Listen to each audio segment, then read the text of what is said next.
भारत ने ऑपरेशन सिंदूर के दौरान 10 मई की सुबह पाकिस्तान के 11 एयरबेस पर जोरदार अटैक किया था। रफीकी, मुरीद, सुकुर, सियालकोट, पसरूर, चुनिया, सरगोधा, स्कर्दू, भोलारी और जैकबाबाद के अलावा नूर एयरबेस पर भारत की मिसाइलें गिरी। भारत के इस हमले में पाकिस्तान के सभी 11 एयरबेस तबाह हो गए थे और इस हाल में नहीं थे कि यहां से पाकिस्तान किसी ऑपरेशन को अंजाम दे पाए। इसीलिए उसे भारत के सामने सीज़फायर के लिए गिड़गिड़ाना पड़ा था। इन 11 एयरबेस में सबसे अहम था नूर एयरबेस। नूर एयरबेस रावलपिंडी में है, जहां पाकिस्तान सेना का मुख्यालय है। रावलपिंडी के चकलाल में स्थित इसी एयरबेस से पाकिस्तान एयरफोर्स अपने ऑपरेशन को अंजाम देती है। इसी एयरबेस पर अमेरिका से मिले F-16 और चीनी विमान JF-17 तैनात हैं। साथ ही यहां से C-130 हरकुलर और इलिशन 278 रिफ्यूलर्स ऑपरेट होते हैं। नूर एयरबेस पर हमले का मतलब था पाकिस्तान के नर्व सेंटर पर अटैक। भारत के हमले से नूर एयरबेस पर कितनी तबाही मची थी, इसकी सैटेलाइट तस्वीरें सामने आ चुकी हैं। सैटेलाइट हमले से ली गई इमेज में पहली तस्वीर 10 मई को हमले से पहले की है, जब नूर एयरबेस सामान्य नजर आ रहा है। दूसरी तस्वीर 10 मई के बाद की है, जब नूर एयरबेस का पूरा कॉम्प्लेक्स तबाह नजर आ रहा है। यहाँ 2 जगह मिसाइल हमले से तबाही साफ साफ नजर आ रही है। इस हमले में नूर एयरबेस को इतनी तबाही पहुंची थी कि वो अभी तक ICU में पड़ा हुआ है। वहां से फाइटर प्लेन अभी तक उड़ान नहीं भर पा रहे हैं। इशाक डार ने बताया कि 10 मई की सुबह 2:30 बजे उनके पास आर्मी चीफ मुनीर का सिक्योर लाइन पर फोन आया था, जिसमें मुनीर ने कहा था कि भारत ने नूर एयरबेस पर मिसाइल अटैक कर दिया है। डार ने यह भी बताया कि उसी रात अमेरिकी विदेश मंत्री मार्को रूबियो और सऊदी अरब के विदेश मंत्री प्रिंस फैसल ने भारत से बातचीत की थी। इसका खुलासा भी डार ने ही किया है। डार के मुताबिक 7 से 10 मई के बीच भारत ने 36 घंटे के अंदर 80 ड्रोन अटैक किए।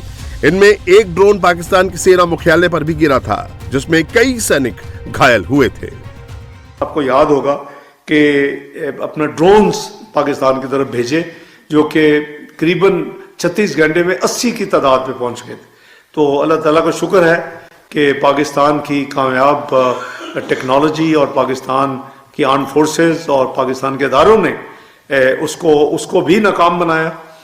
79 आउट ऑफ 80 ड्रोन जो थे उसको न्यूट्रलाइज कर दिया गया और एक सिर्फ ये ड्रोन था जिसने हल्की सी एक मिलिट्री इंस्टॉलेशन पे थोड़ी सी यानी उसको डैमेज किया।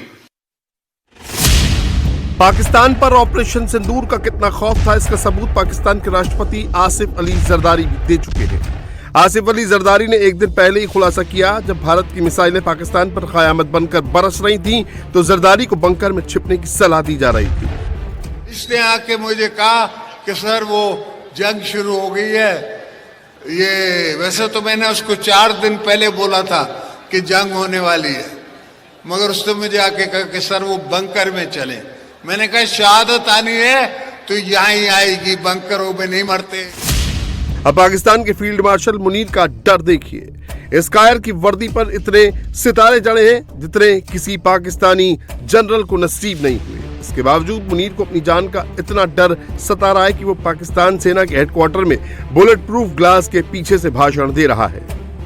मेरे लिए भी एक बड़ी हैरत अंगेज बात थी कि कैसे पहली मर्तबा पाकिस्तान की तारीख में आर्मी चीफ अपने ही हेडक्वार्टर में खड़े होकर शीशे के पीछे, या बुलेट प्रूफ शीशा या आम शीशा है, इसके पीछे क्या वजह हो सकती है। जो शख्स इस वक्त पाकिस्तान का सबसे पावरफुल शख्स है, जिसके इशारे पर शहबाज शरीफ और उसकी पूरी सरकार घुटने के बल रेंगने के लिए तैयार है, उसे आखिर किससे डर लग रहा है। आर्मी चीफ आजकल जहां भी जाते हैं बुलेट प्रूफ जैकेट, वेस्ट, जो भी आपने उसे कहना है, वो पहनते। बनियान की तरह की होती है। जैकेट का मतलब ये नहीं होता कि जैकेट या कोई बड़ी मोटी, आजकल तो इतनी पतली भी वो होती है कि वो बिल्कुल कपड़े की तरह की होती है। आप ये स्वेटर जितनी मोटी या उससे भी कम मोटी बुलेट प्रूफ जो जैकेट्स है अच्छी बनी हुई वो होती हैं। इंग्लैंड में प्रदर्शन के दौरान एक महिला ने बस इतना कह दिया कि मुनीर का वही अंजाम होगा जो उसके पहले एक आर्मी चीफ का हो चुका था। फिर क्या था, डर के मारे मुनीर के पसीने छूट रहे हैं।